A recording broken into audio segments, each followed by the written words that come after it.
Existe uma figura no Antigo Testamento que aparece nos momentos mais impossíveis da história de Israel. Nos momentos em que tudo parece perdido. Nos momentos em que uma pessoa está sozinha, sem saída, sem nome, sem futuro. Ela aparece. Salva, fala, promete, abençoa e então some. Mas o mais perturbador não é o que essa figura faz, é o que ela diz sobre si mesma. Porque em toda a passagem onde ela aparece, essa figura faz algo que nenhum anjo na Bíblia jamais faz. Ela aceita a adoração em silêncio. Ela fala em primeira pessoa como se fosse o próprio Deus. E as pessoas que a veem, pessoas comuns, pastores, escravas, guerreiros, mães, todas chegam à mesma conclusão perturbadora. Acabamos de ver a Deus. Essa figura é registrada com um título, em hebraico, Malach Yahweh, o anjo do Senhor. E a pergunta que esse título carrega dentro de si, uma pergunta que os melhores teólogos da história da igreja não conseguiram ignorar, é esta: quem é esse ser? É um anjo criado com autoridade especial? É uma manifestação do Pai Eterno? Ou existe uma terceira possibilidade? A possibilidade que vai mudar para sempre a forma como você lê o Antigo Testamento, de que essa figura seja o próprio Jesus Cristo, aparecendo séculos antes de Belém, antes do Jordão, antes da cruz. Isso não é especulação marginal. É o que Justino Mártir defendeu no século I, é o que Irineu de Liamo ensinou, é o que João Calvino argumentou com toda a força de sua exegese, é o que teólogos como Matthew Henry e J.I. Packer afirmaram com todas as letras. Não é uma ideia nova. Ela tem 2000 anos de história. E hoje vamos investigar essa questão do começo ao fim, passagem por passagem, argumento por argumento. Porque se eles estiverem certos, o Antigo Testamento não é apenas um prólogo do Novo, é o palco das primeiras aparições do Filho de Deus. Antes de mergulharmos, preciso ser honesto com você. Essa questão não tem consenso absoluto entre os estudiosos cristãos. Existem 3 posições sérias. Alguns dizem que o anjo do Senhor é um anjo exaltado com autoridade delegada. Outros dizem que é o próprio Deus Pai manifestando-se de forma visível. E uma terceira possibilidade, a que vamos investigar com mais profundidade, é que se trata de uma cristofania, uma aparição pré-encarnada do Filho de Deus. Vamos examinar as evidências honestamente. Vamos ouvir as objeções com seriedade e vamos deixar o texto falar. Para entender o que torna o anjo do Senhor único, você precisa primeiro entender como os anjos comuns se comportam na Bíblia, porque existe um padrão absolutamente consistente. Quando o anjo Gabriel aparece a Daniel em Daniel 8, Daniel cai prostrado de terror. O que Gabriel faz? Toca Daniel, ergue-o, entrega a mensagem e vai embora. Gabriel não aceita a adoração. Quando o apóstolo João, no livro do Apocalipse, cai aos pés do anjo para adorá-lo, o anjo reage imediatamente. Não faças isso. Eu sou servo como tu e como teus irmãos. Adora a Deus. Apocalipse 19.10. E de novo em Apocalipse 22.9. A mesma cena, a mesma recusa urgente. Os anjos na Bíblia são radicalmente consistentes nesse ponto. Eles nunca aceitam adoração, porque sabem, com toda a clareza de seres celestiais, que a adoração pertence somente a Deus. Agora vamos ao anjo do Senhor, e vamos ver exatamente o que é diferente. A primeira aparição registrada do anjo do Senhor acontece em um dos lugares mais improváveis que você poderia imaginar. Não é para um patriarca em seu melhor momento. Não é em um templo cercado de sacerdotes e incenso. Não é em um dia de glória nacional. É para uma escrava egípcia, fugida, sozinha, grávida, no deserto. O nome dela é Agar. Ela havia fugido da casa de Abrão depois de ser maltratada por Sarai. Estava junto a uma fonte de água no deserto de Sur, sem destino, sem proteção, sem o menor sinal de que alguém no mundo se importava com ela. E então, Gênesis 16, versículo 7, diz algo simples e devastador. E o anjo do Senhor a achou junto a uma fonte de água no deserto. A achou. Não foi Agar que buscou a Deus naquele momento. Foi o anjo do Senhor que foi atrás dela. Ele a encontra, sabe seu nome, conhece sua história, conhece o nome do filho que ela ainda carrega sem saber. Faz promessas sobre o futuro dessa criança com a autoridade de quem controla o futuro. E então, em Gênesis 16, versículo 13, depois da conversa, Agar faz uma afirmação que parou intérpretes bíblicos por séculos.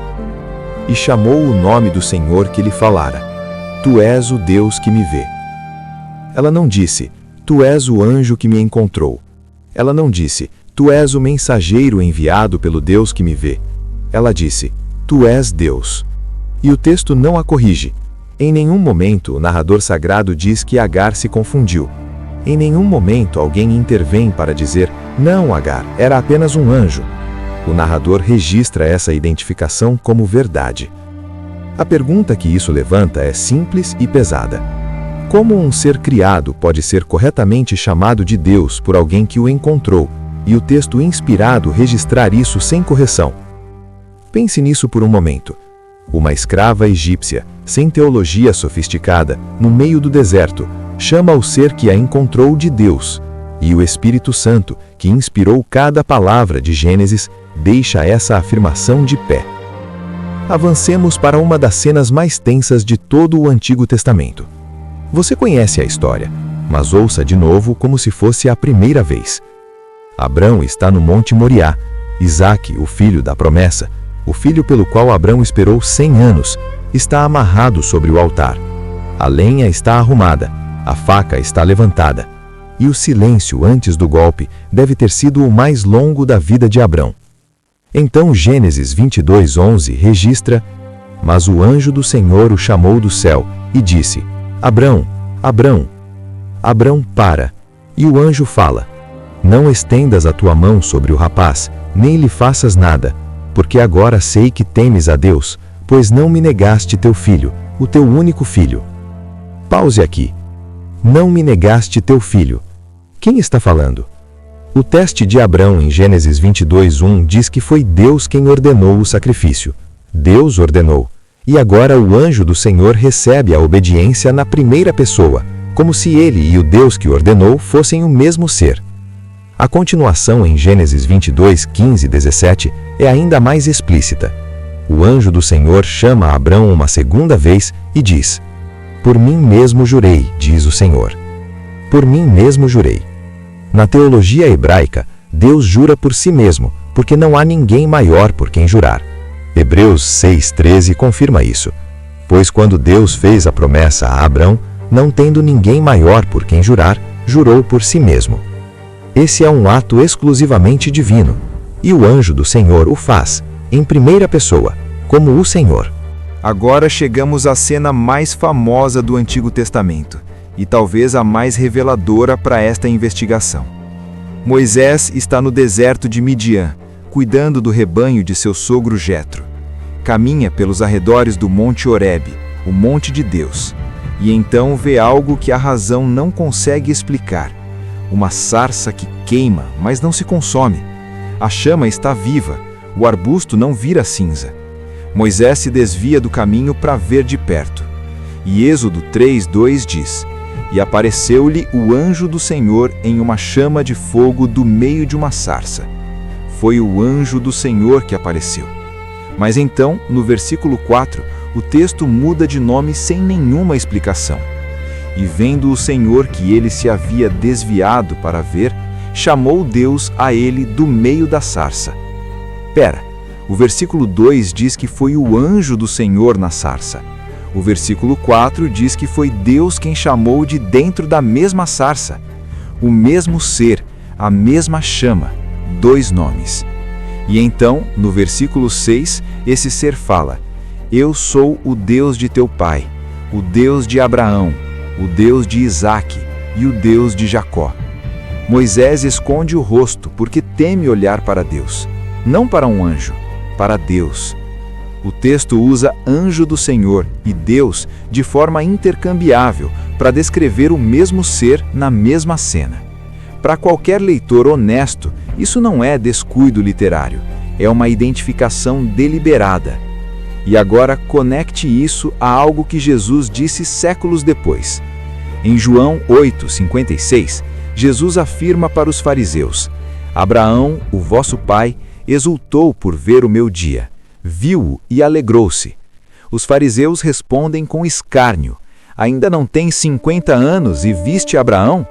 E Jesus diz, com cada palavra carregando o peso da eternidade: antes que Abraão existisse, eu sou. Eu sou.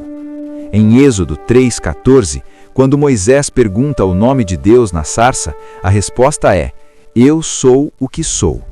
O mesmo eu sou que o ser da sarça ardente declarou a Moisés é o mesmo eu sou que Jesus reivindica diante dos fariseus. Não é coincidência linguística, é uma declaração de identidade que atravessa séculos. Esta talvez seja a passagem mais estranha e mais fascinante de todo o Antigo Testamento. Jacó está sozinho no Val de Jaboque. É a noite antes do encontro que ele teme mais do que a morte: reencontrar seu irmão Esaú, de quem havia fugido 20 anos antes, depois de lhe roubar a bênção paterna.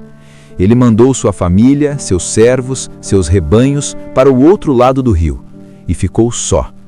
Gênesis 32:24 diz: e Jacó ficou só, e lutou com ele um homem até o romper do dia.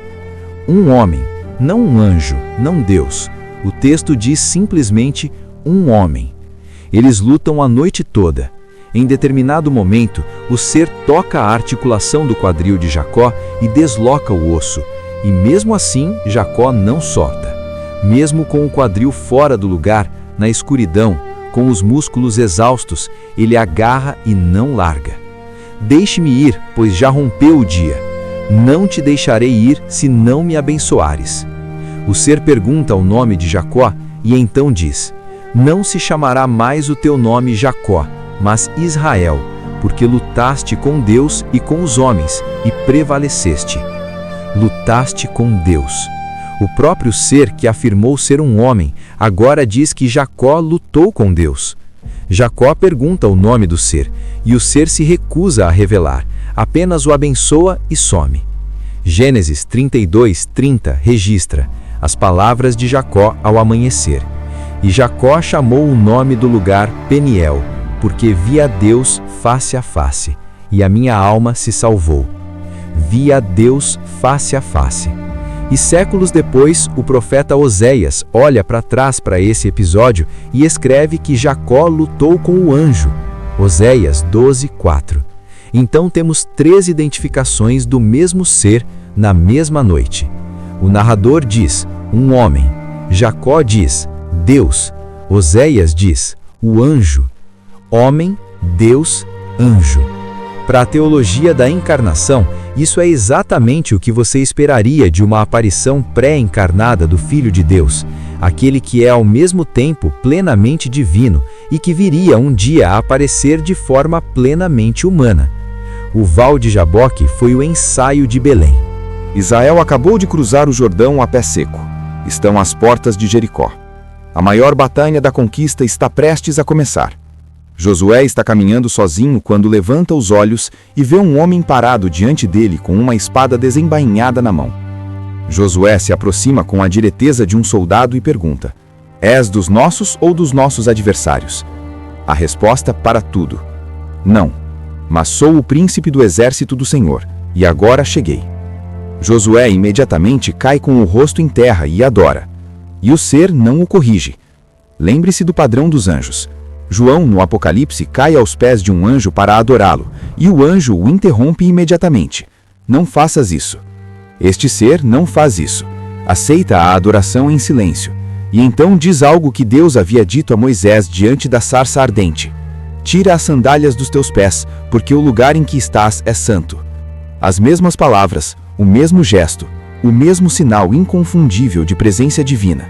Somente Deus torna o chão santo pelo simples fato de estar nele, e somente Deus pode receber prostração e adoração sem recusá-la.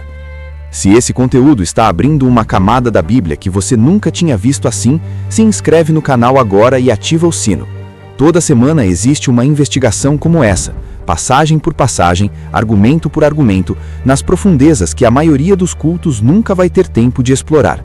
O que vem a seguir é onde a investigação fica mais densa ainda. Estamos em Juízes 6. Israel vive há 7 anos sob o jugo dos midianitas. Os inimigos invadem a terra toda a colheita, destroem tudo, deixam Israel na miséria. Um jovem chamado Gideão está debulhando trigo escondido dentro de um lagar, um buraco na pedra feito para pisar uvas, não para debulhar trigo, porque tem medo de ser visto pelos midianitas. É um homem que se esconde. E é exatamente esse homem que o anjo do Senhor escolhe. Juízes 6, 11, 12. E veio o anjo do Senhor e assentou-se debaixo do carvalho que estava em Nofra. E o anjo do Senhor apareceu-lhe e disse-lhe: O Senhor é contigo, homem valeroso. Homem valeroso, para um homem que estava se escondendo dentro de uma pedra com medo de ser visto pelos midianitas. Mas então, no versículo 14, ocorre a mesma troca de nomes que já vimos em Êxodo 3. E o Senhor olhou para ele e disse: Vai com esta tua força e livrarás Israel da mão dos midianitas. Porventura não te enviei eu? O anjo do Senhor do versículo 11 se torna simplesmente o Senhor no versículo 14.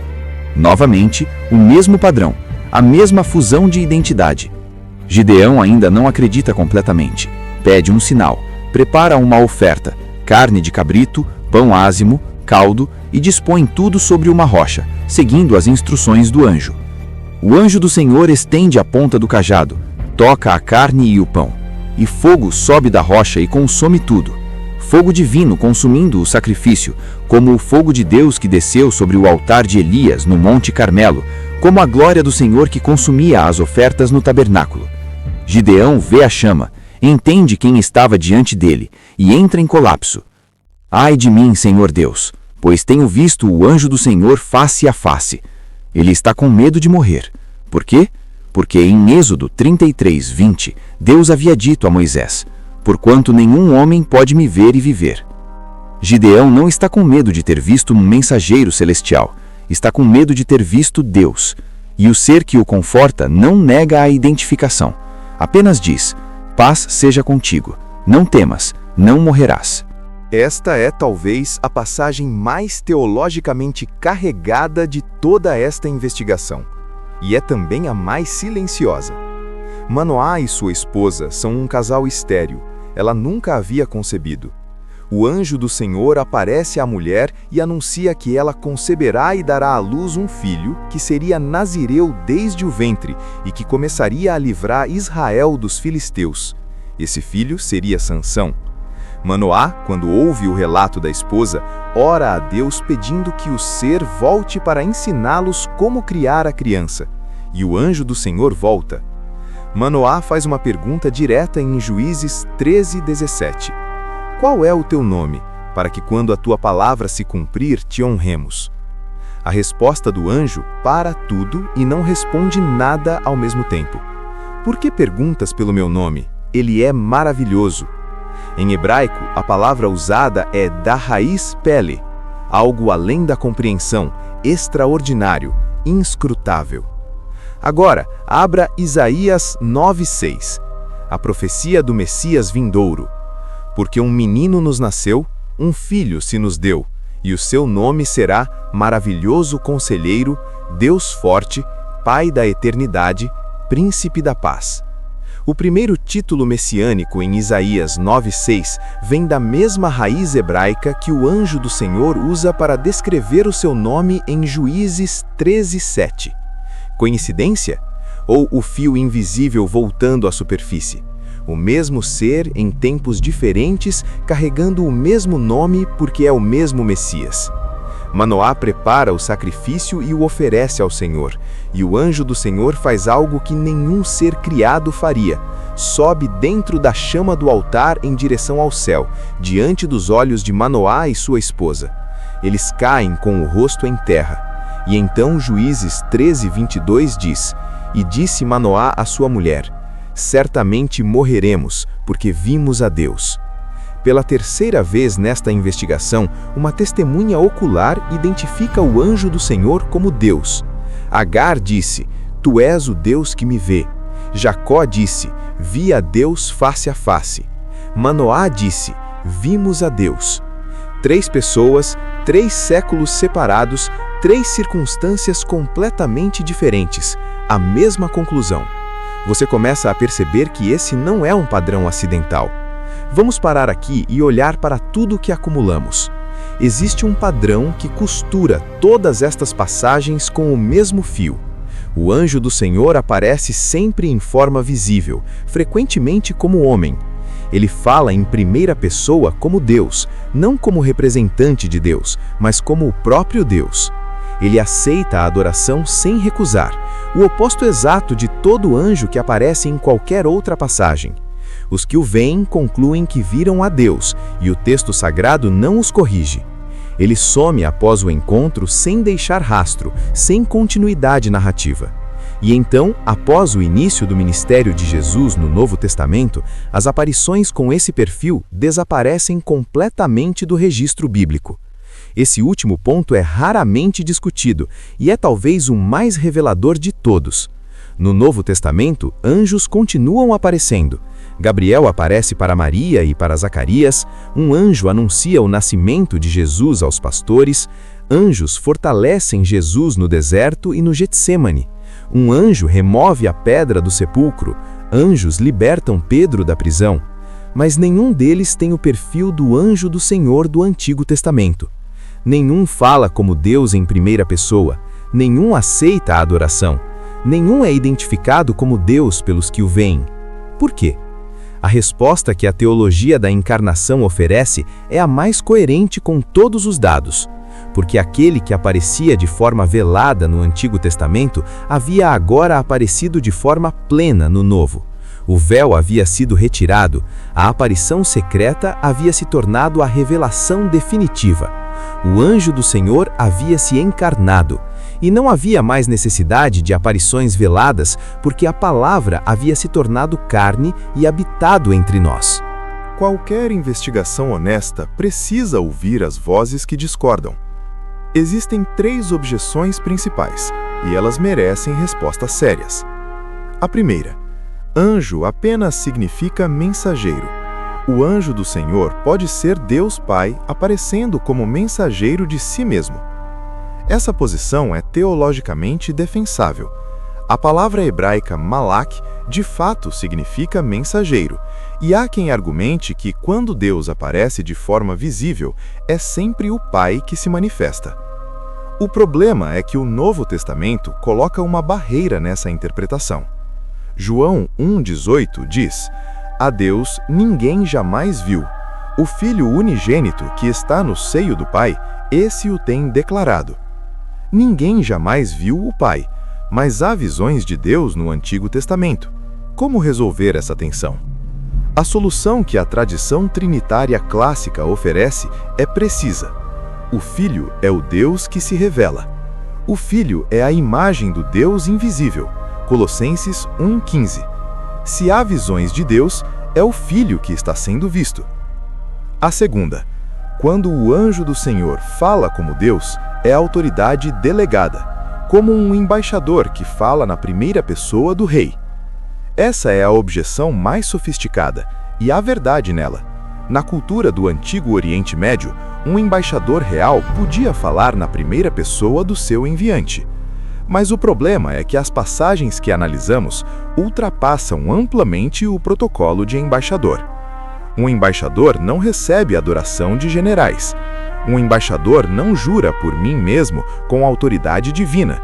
Um embaixador não torna o chão santo pela sua presença. Um embaixador não sobe em chamas para o céu depois de aceitar um sacrifício. E os que viram o anjo do Senhor não disseram "vi o embaixador de Deus".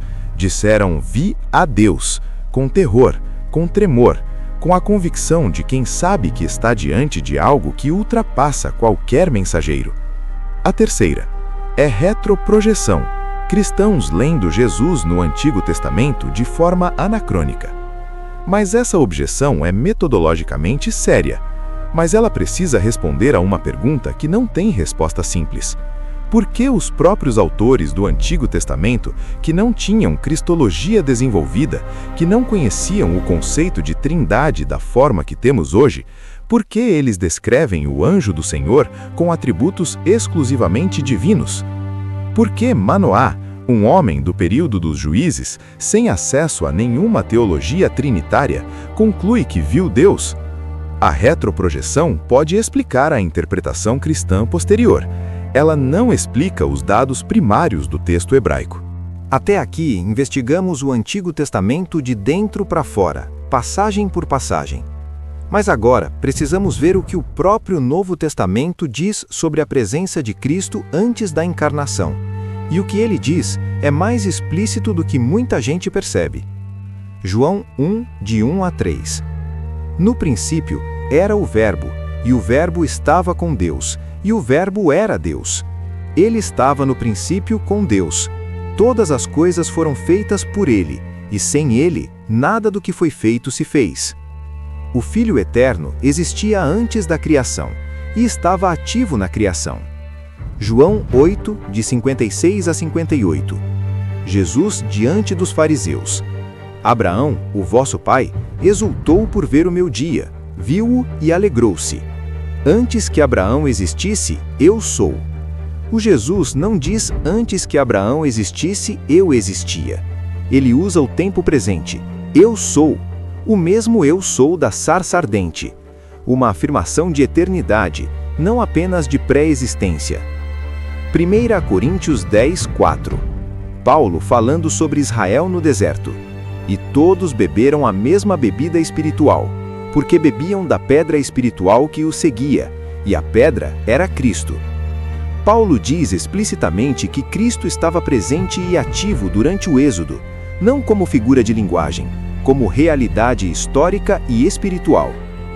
Colossenses 1, 15 a 17. Ele é a imagem do Deus invisível, porque nele foram criadas todas as coisas. Tudo foi criado por ele e para ele, e ele é antes de todas as coisas. O Filho é a imagem do Deus invisível. Se Deus se torna visível no Antigo Testamento, é o Filho que se torna visível. Hebreus 1, de 1 a 2. Havendo Deus outrora falado, muitas vezes e de muitas maneiras, aos pais pelos profetas, a nós falou-nos em último lugar pelo Filho.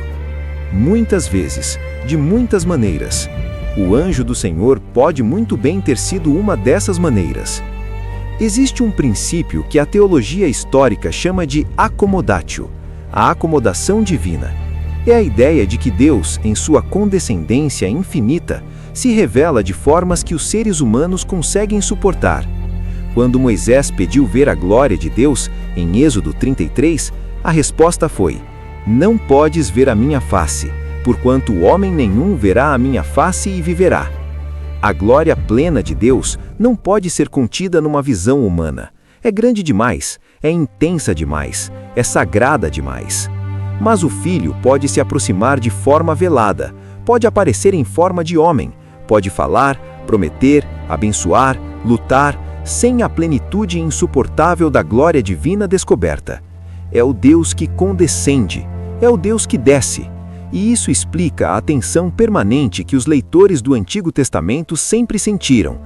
Há passagens onde Deus parece impossível de ser visto, e passagens onde pessoas o veem face a face. Como conciliar? A teologia trinitária resolve essa tensão com precisão. O Pai permanece invisível, transcendente, inacessível em sua glória plena. O Filho é o Deus que se aproxima, o Deus que desce, o Deus que aparece. No Antigo Testamento, velado como o anjo do Senhor. No Novo Testamento, revelado como Jesus de Nazaré. A encarnação não é a primeira vez que o Filho entra em contato com a humanidade caída. É a forma final e definitiva desse contato. O teólogo Gerhardus Voss escreveu que o Filho de Deus estava, ao longo de todo o Antigo Testamento, tornando-se familiar ao seu povo antes de vir a eles de forma plena.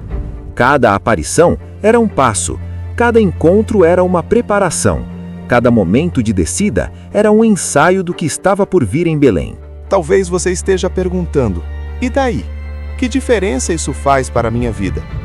Faz toda a diferença do mundo. Muda como você lê o Antigo Testamento. Se o anjo do Senhor é Cristo pré-encarnado, Então, o Antigo Testamento não é apenas uma promessa sobre Cristo que seria cumprida séculos depois. É Cristo em ação. É Cristo descendo ao deserto para encontrar uma escrava egípcia que não tinha a quem recorrer. É Cristo parando a mão de Abraão sobre o filho da promessa. É Cristo falando a Moisés numa sarça que não virava cinzas. É Cristo abrindo o caminho para Josué diante das muralhas de Jericó. É Cristo encorajando um homem que se escondia com medo dentro de uma pedra. O Filho não aparece pela primeira vez na página 1 do Novo Testamento. Ele está em cada capítulo do Antigo. Muda como você entende quem é Jesus. Jesus não é uma figura que surgiu na Galileia 2000 anos atrás como se fosse uma ideia nova.